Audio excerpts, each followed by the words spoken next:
Let's cross now live to Mandurah in Western Australia and catch up with Shadow Defence Minister Andrew Hastie. Thanks for joining us, Andrew. Good afternoon, Chris. First up, tell me, were you surprised to learn this morning that the government, the Albanese Labor government, has known since March that there was a serious request from Russia to Indonesia over basing aircraft there? Chris, unfortunately I'm not surprised because this Albanese Labor government is shifty and the Australian people cannot trust it. But I am still shocked that they have been so reckless with the truth on this very serious question. We're living in a very dangerous world now, and we've just found out today that North Korea has supplied the Russians up to 14,000 troops to fight against the Ukrainians in the Kursk region. So what we have here now is China, Russia and North Korea working together. And it's now become clear that Russia did indeed inquire about an airbase in Indonesia, just on our back doorstep. And we had a Prime Minister who completely minimised this, who made a mockery of it, in fact, by suggesting it was up there with the fake moon landing, when in fact we know it did happen. And this government over the last few weeks has done everything they could to discredit any request for a briefing and also minimise this as a national security issue. Yeah, well, Anthony Albanese likened it to the fake moon landings. Murray Watt said it was like asking for a briefing on the Loch Ness Monster. Have they been lying to the public about this issue? I think they have been lying to the public on this issue. There is no way this would not have crossed their desk. And I think they know their national security record is weak. It's been weak for the last 3 years.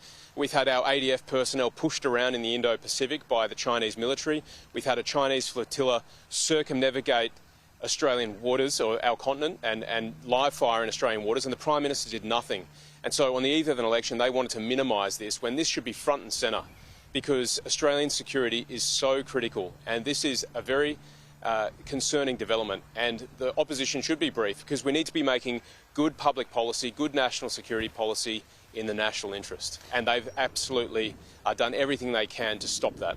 Are you calling for a briefing now in this final week of the campaign, or is that all too late and you may as well wait till after the election and see who's in charge? I'll take a briefing any day of this week. We've been asking one for more than a week now, and this is shameful behaviour by the Albanese government. Is it possible that they might have wanted to downplay this issue and keep it quiet because they don't want to reveal their source for the information from Indonesia? But if so, wouldn't they have been best dealt with that by briefing you so that you could also go quiet if needs be? I would have happily taken a classified briefing, as would have David Coleman, our Shadow Foreign Affairs Minister, as well as the Leader of the Opposition, Peter Dutton. But we just think the opposition should be included in briefings on this. Now, I was at a dawn service on Friday in Sydney. I don't think there was a welcome to country unless I missed a brief mention.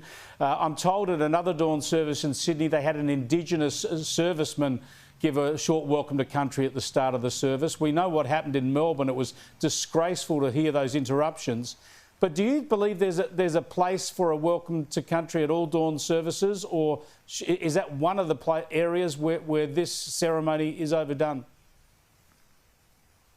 I think Anzac Day is a sacred national day. It's a day of unity where all Australians come together to remember our war dead and to acknowledge and honour those who carry the scars of war, whether they be physical, mental or emotional. So on the question of should we have a welcome to country, or is it appropriate? Do I think it's appropriate that families of the fallen, veterans and regular Australians should be welcomed to their country on the very day they come together to remember those who've died for their country?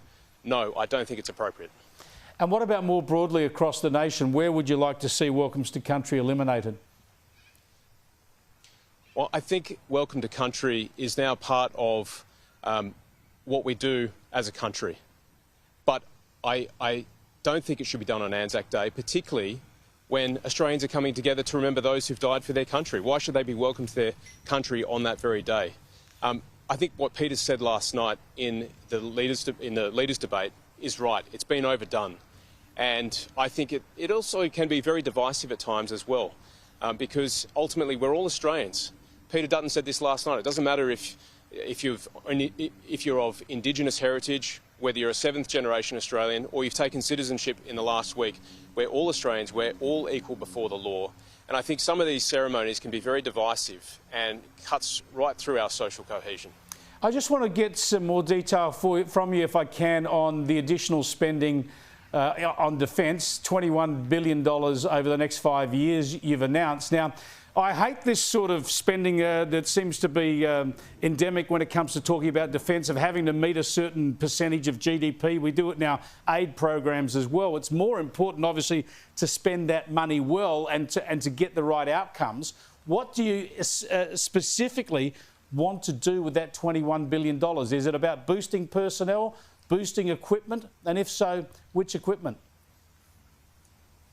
Well, the defence spend will be $21 billion over 5 years, so we'll go to 2.5% of GDP in 5 years and 3% of GDP within 10 years. So what are we going to do with that money?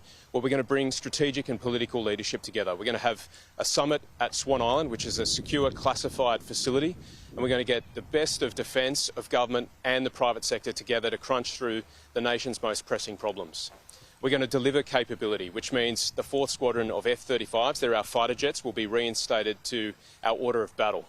We're also going to deliver more for our sustainment budgets, because without sustainment budgets, they're the maintenance budgets, they're the supply budgets. We won't get the training and operational hours for our sailors, soldiers and aviators. And finally, we're going to develop new cutting-edge capabilities which will give us an advantage in the next fight. So drones and counter-drones is something that we're going to focus on. Finally, we're going to deliver AUKUS under Labor.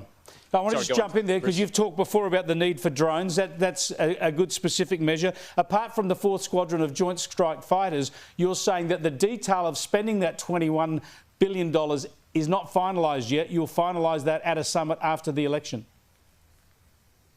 That's right. But what I want your viewers to hear today is that we are fixing Labor's mess. They have ripped $80 billion out of defence. Now, AUKUS has been added to the defence budget, but Labor have not accounted for it. So what's happening is we're cannibalising capability in Army, Navy and Air Force, which is why Labor has made severe cuts to all 3 services. And that's hurting our morale, and that's why we've got a recruiting and a retention crisis in the ADF. So we're going to fix Labor's problems. We're going to return defence spending to a baseline, just so we can deliver AUKUS and maintain our combat power, which is so critical in this dangerous world. Indeed, so there are new capabilities, and they will emerge as technology advances, but we need to be at the cutting edge, which is why we also need to expand our industrial base, which we will do so under a Dutton-led coalition government. We are out of time, Andrew Hastie. Thanks so much for joining us. I appreciate it. That's Andrew Hastie, the Shadow Defence Minister, live from Western Australia.